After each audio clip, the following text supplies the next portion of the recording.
Welcome to the Ultimate PTE Speaking Strategies for June 2026. Let's just jump right into it. If you've been struggling with your scores, you are absolutely in the right place. Because in this explainer, we're literally cracking the AI grading algorithm. We're going to break down exactly what the computer actually wants to hear. And trust me on this, it's very, very different from what you've been taught in your traditional English classes. I want you to consider this your insider playbook. The techniques we're going over today, they're designed to completely flip how you approach the test, starting this very month. Whether you're stuck at, say, a score of 56 and you're just dying to push to a 90, or maybe you're just starting your prep from scratch, these mechanical shortcuts are going to bypass all the usual hurdles. We're going straight for the algorithm's actual scoring criteria. Okay, let's dive right into this. Section 1, Unlocking AI Scoring Secrets. So the absolute biggest mistake test takers make is walking into the exam room carrying all these heavy assumptions about traditional English fluency. They think, I need perfect grammar, 100% accuracy, I need to show natural emotion. They want to sound like a primetime news anchor or a Shakespearean actor.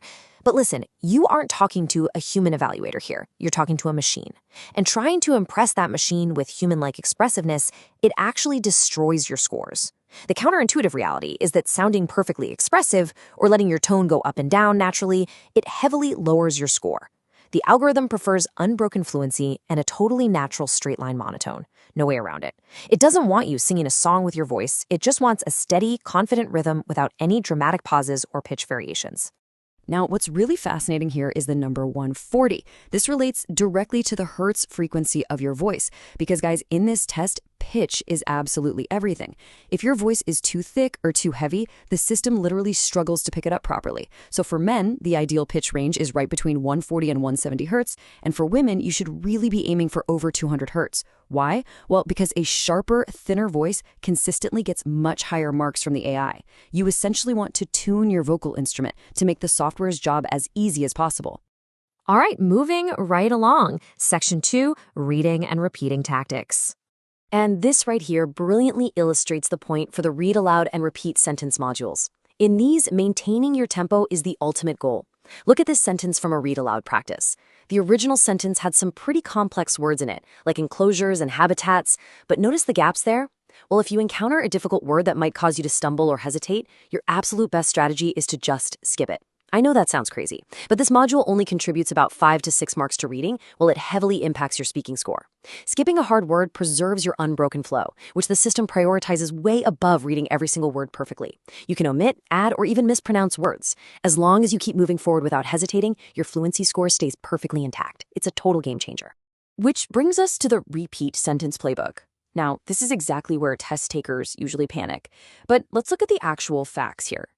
In this module, fluency is worth 5 marks, and content is only worth 3. You do not need to capture the whole sentence. The real strategy is to just listen to 50 to 60% of the audio.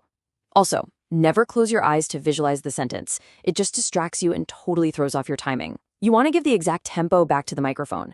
And most importantly, stop listening once you hit your brain's capacity, which for most of us is right around 7 or 8 words. Think about it. If you perfectly mimic the speaker's tempo for just the first half of a really long sentence, you can still get a perfect score. Why? Because you max out that crucial fluency metric. For a free class or to evaluate your scorecard, DM or message me on WhatsApp on +61 474 293 849. Link in bio. Okay, let's transition right into Section 3, Image and Situation Mastery.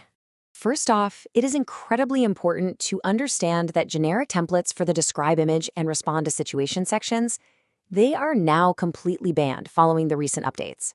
So we have to apply new, targeted mechanics here. So the crucial point is, you do not get a Nobel Prize for speaking for 40 seconds straight. When a complicated graph or picture pops up, you have 25 seconds to prepare. That's it. Step 1, just pick 3 simple key data points. Step 2, build very basic sentences around those 3 points. And step 3, speak for 20 to 25 seconds, and then purposefully hit stop. You don't need to explain the entire history of the chart, Just prove to the AI that you can manage the data fluently without fumbling, and you're going to get top marks. Listen, I really want to hammer this home because this concept completely busts the biggest myth of the entire exam.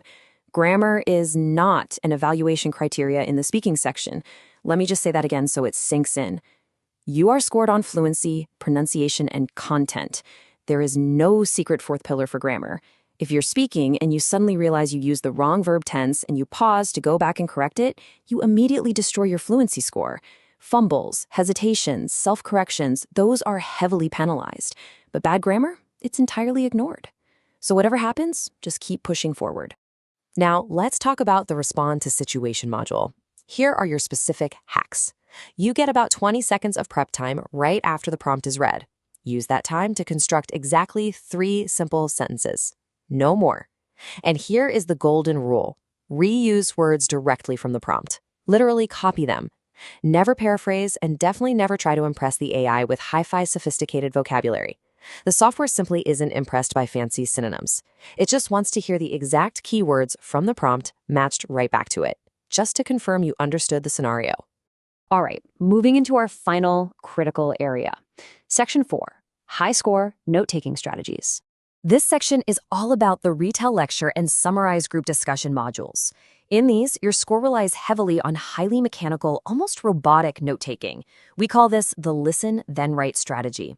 Look, our brains are simply not designed to actively listen to complex audio while simultaneously writing down exact words. Honestly, it's like trying to brush your teeth and talk at the exact same time. It's messy and it just doesn't work.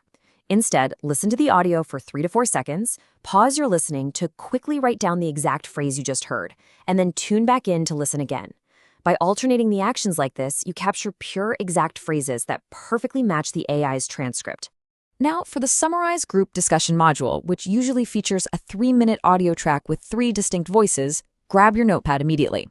You're going to want to divide the paper into 3 distinct columns: Speaker 1, Speaker 2, and Speaker 3.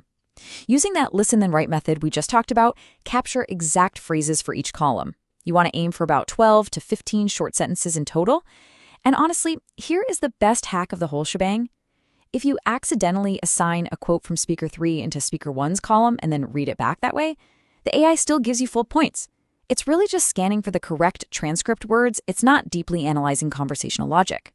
Which actually leads us to this incredibly freeing realization. When you're reading your notes back into the microphone, it doesn't have to make perfect logical sense. Just read exactly what you wrote down on your paper. Period. Don't try to add beautiful transitions, don't try to fix the grammar on the fly, and definitely don't try to weave it into a cohesive story. If you try to make it make sense, your brain is going to lag, you're going to fumble, and your fluency score will crash. Just trust your notes and read them out with confidence and a steady rhythm. So, the ultimate question for you today is this. Are you ready to stop acting like a human and start thinking like an AI? Because you now possess the mechanical, insider strategies to completely hack the scoring algorithm. You know the absolute importance of a monotone rhythm. You know exactly how to manage your pitch. And you know exactly why fluency absolutely dominates content. Take these exact techniques, go apply them to your practice today, and watch your scores completely transform. Let's get to work.